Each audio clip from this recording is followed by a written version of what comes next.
22 नवंबर साल 2007 टाइटैनिक की तरह मजबूत और कभी न डूब सकने वाली शिप MV एक्सप्लोरर रात के अंधेरे में अंटार्कटिका के समुद्र में मौजूद मोटी बर्फ की परतों को तोड़ते हुए आगे बढ़ती जा रही थी। इस शिप पर सवार थे 100 पैसेंजर्स और 54 क्रू मेंबर्स। इस जहाज को खास तौर पर बर्फीले समुद्र में चलने के लिए ही बनाया गया था। रात के 10 बज चुके थे, विजिबिलिटी बहुत कम थी, सभी यात्री अपने अपने कैबिन में सोए हुए थे। तभी अचानक एक जोर की आवाज होती है और एक झटके के साथ ये शिप वहीं खड़ी रह जाती है। कप्तान को इस शिप की मजबूती पर बहुत ज्यादा भरोसा था और इस तरह के रास्तों पर यह शिप पहले भी सैकड़ों बार गुजर चुकी थी। तो शिप का कैप्टन उस तेज आवाज और जोर से लगने वाले झटके पर ध्यान नहीं देता और आगे बढ़ने लगता है। जहाज का कप्तान इस बात से अनजान था कि शिप के बॉटम में एक बहुत बड़ा छेद हो चुका है, जिसमें से पानी बहुत तेजी से इस जहाज में भरता जा रहा है, जो इस जहाज को डुबोने वाला है। नमस्कार दोस्तों, मैं हूं श्याम तोमर, स्वागत करता हूं आपका इस वीडियो में। 1960s का ये वो दौर था जब धरती के रिमोट एरियाज जैसे कि अंटार्कटिका इत्यादि में समुद्र के रास्ते जाना इतना आसान नहीं था, क्योंकि समुद्र के रास्ते अगर कोई शिप अंटार्कटिका में जाती तो उसे समुद्र में भारी बर्फ का सामना करना पड़ता। अब जैसा कि आप जानते हो कि साल 1912 में दुनिया का सबसे बड़ा और मजबूत जहाज टाइटैनिक एक बर्फ की चट्टान से टकराकर समुद्र की गोद में समा गया था। तो इससे आप अंदाजा लगा सकते हो कि अंटार्कटिका में समुद्र के रास्ते जाना कितना कठिन था, जहां पग पग पर बर्फीली चट्टानें मौजूद हों। लेकिन कहते हैं कि इंसान अगर कुछ करने की ठान ले तो असंभव कुछ नहीं होता। एक स्वीडिश अमेरिकन बिजनेसमैन एरिक लिंडब्लेड को अंटार्कटिका में एक बिजनेस अपॉर्चुनिटी दिखाई देती है। बहुत से लोग अंटार्कटिका को देखना चाहते थे, तो एरिक ने सोचा कि क्यों ना एक ऐसी शिप बनाई जाए जिसका अंटार्कटिका की मोटी बर्फ भी कुछ ना बिगाड़ सके, और जो लोग अंटार्कटिका में घूमना चाहते हैं वो उन्हें अंटार्कटिका में पहुंचाए और मोटी कमाई करे। एरिक ने एक ऐसी शिप बनवाई जो इतनी मजबूत थी कि जब वो चलती तो उसके सामने आने वाली मोटी बर्फ भी टूट जाती। इस शिप को लिंडब्लेड एक्सप्लोरर का नाम दिया गया। हालांकि ये शिप ज्यादा बड़ी तो नहीं थी, लेकिन मजबूती के मामले में ये अव्वल थी। नॉर्मली अगर कोई शिप बर्फीले समुद्र में जाए तो उसके सामने एक आइस ब्रेकर लगाया जाता है जो बर्फ से शिप को बचाए रखता है, लेकिन लिंडब्लेड एक्सप्लोरर एक ऐसी शिप थी जिसमें आइस ब्रेकर की जरूरत ही नहीं थी।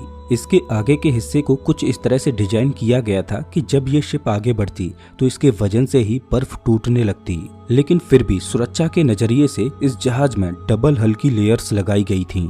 दरअसल शिप के इस बाहरी आवरण को हल बोला जाता है। लिंडब्लेड एक्सप्लोरर में इस हल को मजबूती देने के लिए 2 लेयर्स में बनाया गया था। इसका फायदा ये था कि किसी बर्फीली चट्टान से टकराते समय अगर बाहरी लेयर डैमेज हो जाए तो ऐसी सिचुएशन में भीतरी लेयर शिप को डूबने से बचा ले। जिस मकसद के लिए इस शिप को बनाया गया था उसमें ये खरी उतरी। देखते ही देखते ये शिप दुनिया भर में फेमस होती गई। दूर दूर से लोग इस शिप के द्वारा अंटार्कटिका का सफर करने लगे। लोगों का इस जहाज पर विश्वास बढ़ता जा रहा था। लोग ये मानने लगे कि ये शिप समुद्री रास्तों के द्वारा धरती के किसी भी कोने में जा सकती है। ये शिप इतनी भरोसेमंद थी कि इसने कई बार अंटार्कटिका में फंसी दूसरी शिप्स को भी रेस्क्यू किया था। साल दर साल इस जहाज के मालिक बदलते रहे, अलग अलग कंपनियां इसे खरीदती रहीं और इसके नाम को बदलती रहीं, लेकिन इस जहाज ने अपनी परफॉर्मेंस में कोई कमी नहीं छोड़ी। आखिरी बार इस जहाज को साल 2004 में टोरंटो की एक कंपनी गैप एडवेंचर्स ने खरीदा और उसने इसका नाम फिर से बदलकर MV एक्सप्लोरर रख दिया। 11 नवंबर साल 2007 को ये शिप एक बार फिर से अंटार्कटिका के लिए रवाना हुई। ये इसका 19 दिनों का सफर होने वाला था। जो लोग अंटार्कटिका देखने का ख्वाब लेके इस जहाज में जा रहे थे, उन्हें इस बात का कोई अंदाजा नहीं था कि आगे वो किस मुसीबत में फंसने वाले हैं। लेकिन ये सभी लोग अंटार्कटिका जाने के लिए काफी उत्साहित थे। इन्हें इस जहाज की काबिलियत पर पूरा भरोसा था। इस जहाज के कप्तान बेंट वाइमैन थे, जो इन बर्फीले रास्तों से होकर सैकड़ों बार गुजर चुके थे। एक तो इस जहाज की मजबूती और दूसरा एक अनुभवी कप्तान। इन दोनों ही चीजों के चलते इस जहाज पर मौजूद सभी पैसेंजर्स अपने आप को महफूज समझ रहे थे। आधे रास्ते तक सब कुछ ठीक चलता है, तभी शिप के कप्तान ने शिप को एक नए रास्ते पर मोड़ दिया, क्योंकि कप्तान को ऐसा लग रहा था कि इस रूट से होकर उन्हें ज्यादा बर्फ का सामना नहीं करना पड़ेगा और वो जल्द ही अपनी मंजिल पर पहुंच जाएंगे। उन्हें क्या पता था कि ये रास्ता उन्हें अपनी मंजिल की ओर नहीं बल्कि एक बड़ी मुसीबत की ओर ले जा रहा है। इस सफर पर शुरुआती 10 दिन तो सही सलामत गुजरते हैं। फिर आती है 22 नवंबर की रात। ये शिप अब मोटी बर्फ के रास्तों से होकर गुजरने वाली थी। कैप्टन ने शिप पर मौजूद सभी लोगों को बताया कि हम एक बर्फीले रास्ते से होकर गुजरने वाले हैं। इस वजह से शिप से बार बार बर्फ के टूटने और उसके टकराने की आवाजें आने वाली हैं, तो इससे घबराने की जरूरत नहीं है। आप आराम से सोएं और इस रात को बर्दाश्त करें।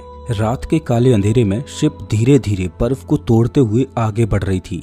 चारों ओर बर्फ के शिप से टकराने और उसके टूटने की आवाजें गूंज रही थीं। सभी यात्री आराम से अपने अपने कैबिन में बेफिक्र होकर सो रहे थे।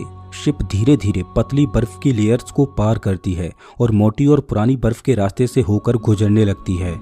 शिप आगे बढ़ी रही होती है कि तभी एक जोर की आवाज आती है। शिप में एक जोर का झटका लगता है और शिप वहीं रुकी रह जाती है। इस तेज आवाज और जोरदार झटके ने सभी यात्रियों को जगा दिया, लेकिन फिर से सभी यात्री बेफिक्र होकर सो गए, क्योंकि कप्तान ने उनसे पहले ही इस चीज के बारे में बोल रखा था। इस वजह से लोगों ने इस आवाज को सीरियस नहीं लिया। शिप के कप्तान को भी कोई आइडिया नहीं था कि उनके साथ क्या हुआ है। कप्तान ने भी इस आवाज को नजरअंदाज कर दिया और शिप को आगे बढ़ाने की कोशिश करने लगे। शिप फिर से बर्फीली चादर को तोड़ते हुए आगे बढ़ने लगी। कुछ ही समय में जो यात्री अपने अपने कैबिन में सोए हुए थे वो चीखने और चिल्लाने लगे और भयभीत होने लगे, क्योंकि शिप के अंदर बहुत तेजी से पानी भरता जा रहा था। दरअसल शिप एक मोटी और पुरानी बर्फ की चट्टान से टकरा चुकी थी, जिसने शिप के हल को नीचे से तोड़ दिया था और शिप का डबल हल किसी काम नहीं आया। सभी यात्री अपनी अपनी जान बचाने के लिए इधर उधर भागने लगे। यात्रियों में खौफ का माहौल पैदा हो चुका था। शिप के अंदर पानी बहुत तेज रफ्तार से बढ़ता जा रहा था। जहाज के कप्तान को इस बात की जानकारी मिलती है कि शिप के बॉटम में एक बहुत बड़ा छेद हो चुका है। तो पहले तो जहाज के कप्तान को इस बात पर विश्वास ही नहीं हुआ। कप्तान को लगा कि कोई छोटा मोटा छेद हुआ होगा जिस पर काबू पाया जा सकता है, और कप्तान ने नुकसान का जायजा लिया। शिप के अंदर पानी इतनी तेज रफ्तार से बढ़ता जा रहा था कि इसे देख कप्तान की आंखें फटी की फटी रह गईं। कप्तान को समझ आ चुका था कि ये जहाज अब डूब जाएगा। जहाज के कप्तान ने क्रू मेंबर्स को तुरंत डिस्ट्रेस सिग्नल भेजने को कहा कि शायद कोई शिप आसपास मौजूद हो तो वो उनके सिग्नल को पकड़े और उन्हें बचाने के लिए आ जाए। शिप के अंदर पानी इतना ज्यादा भर चुका था कि अब शिप एक साइड में टिल्ट होने लगी। क्रू मेंबर्स यात्रियों को सांत्वना देने और उन्हें लाइफ बोट्स में उतारने में जुटे हुए थे। अब चूंकि ये एक छोटी शिप थी, इस वजह से इसके सरवाइव करने की संभावना बहुत कम थी। शिप अभी भी मंजिल से 46 किलोमीटर दूर गहरे समुद्र में थी और शिप की ऐसी हालत में किनारे तक पहुंचना संभव नहीं था। सौभाग्य से जो डिस्ट्रेस सिग्नल भेजे गए थे वो 2 शिप्स को प्राप्त होते हैं, लेकिन परेशानी ये थी कि ये दोनों शिप अभी भी इतनी दूर थीं कि वो एमवी एक्सप्लोरर की सहायता नहीं कर सकती थीं। और दूसरी परेशानी ये थी कि जिन लाइफ बोट्स में लोग बैठे थे उनकी ठंड के मारे हालत खराब हो रही थी। धीरे धीरे पानी इतना बढ़ता गया कि पानी शिप के उस रूम में पहुंच गया जहां से पूरी शिप को पावर दी जाती है।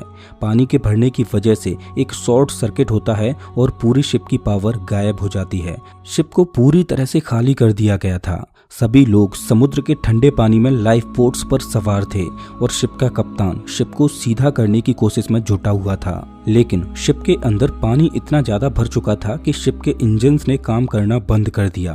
शिप तेजी से डूबती जा रही थी और अब कप्तान ने शिप को छोड़ने का फैसला किया और कप्तान और क्रू मेंबर्स भी शिप को अकेला छोड़ लाइफ बोट्स में सवार हो गए। ये सभी लोग ठंडी हवाओं के थपेड़े सहते हुए सिर्फ एक चीज का इंतजार कर रहे थे कि कोई उन्हें आकर बचा ले। इनकी आंखों के सामने ये शिप समुद्र की गोद में समा चुकी थी।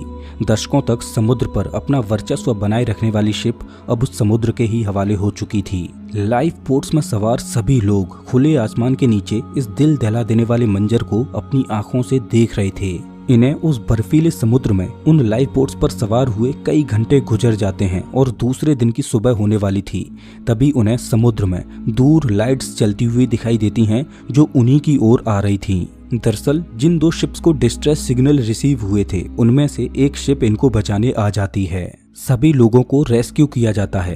अच्छी खबर ये थी कि सभी लोग इस दुर्घटना में सुरक्षित बच निकले। कप्तान के एक गलत रास्ते पर मुड़ने की वजह से एमवी एक्सप्लोरर समुद्र की गहराई में समा गई और आज भी एमवी एक्सप्लोरर का मलबा पेंगुइन आइलैंड से 25 मील दूर समुद्र की गहराई